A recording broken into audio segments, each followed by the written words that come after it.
Houston, Texas. It was a hot summer in 1965 when the quiet suburban neighborhood of Montrose would be rocked by a discovery so horrific it would leave the entire community in shock.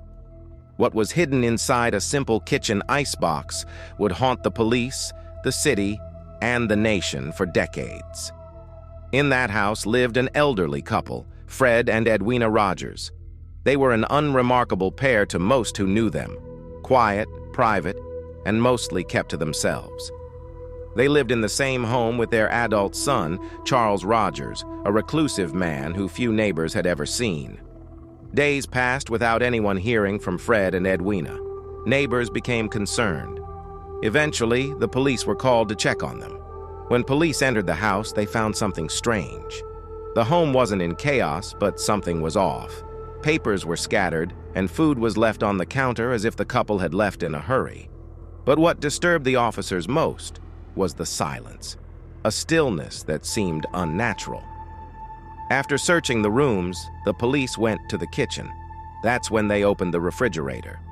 Inside the refrigerator, the officers found the dismembered bodies of Fred and Edwina Rogers, their remains carefully wrapped in bloody towels. The body parts were stacked neatly on the shelves. Shocked and horrified, the police realized they were dealing with a gruesome murder.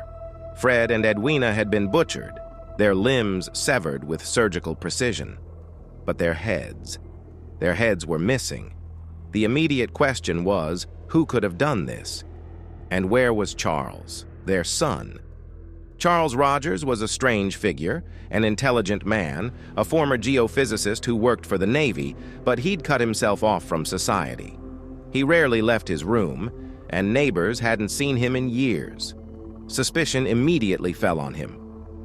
Was Charles Rogers the killer? As the police investigated, more chilling details emerged. Charles had been seen just before his parents' disappearance, but now he was nowhere to be found. Police searched the home and discovered strange writings in Charles's room, cryptic notes that hinted at paranoia and possibly deeper mental issues. But despite their efforts, there was no sign of Charles. It was as if he had vanished into thin air. Many theories began to swirl around Charles Rogers. Some believed he fled to Mexico, escaping justice. Others thought he may have been involved in government conspiracies, his scientific background playing into wild rumors. Some even speculated he was the victim of a setup. But one thing was clear. The police had no solid leads. Charles Rogers had disappeared, leaving behind a trail of blood and unanswered questions. Despite numerous manhunts and media attention, Charles Rogers was never found. Some say he's still out there living under a false identity. Others believe he's long dead, his secrets buried with him. The Icebox murders remain one of the most horrifying unsolved cases in Texas history. And with Charles's disappearance, the truth of what happened in that house may never be known. What drove someone to commit such a brutal act? Was Charles Rogers really the killer?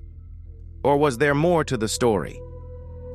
As time goes on, the mystery only grows colder. Much like the icebox that held Fred and Edwina's remains. Some questions may never be answered. But their haunting legacy lives on, forever etched in the cold case files of Houston.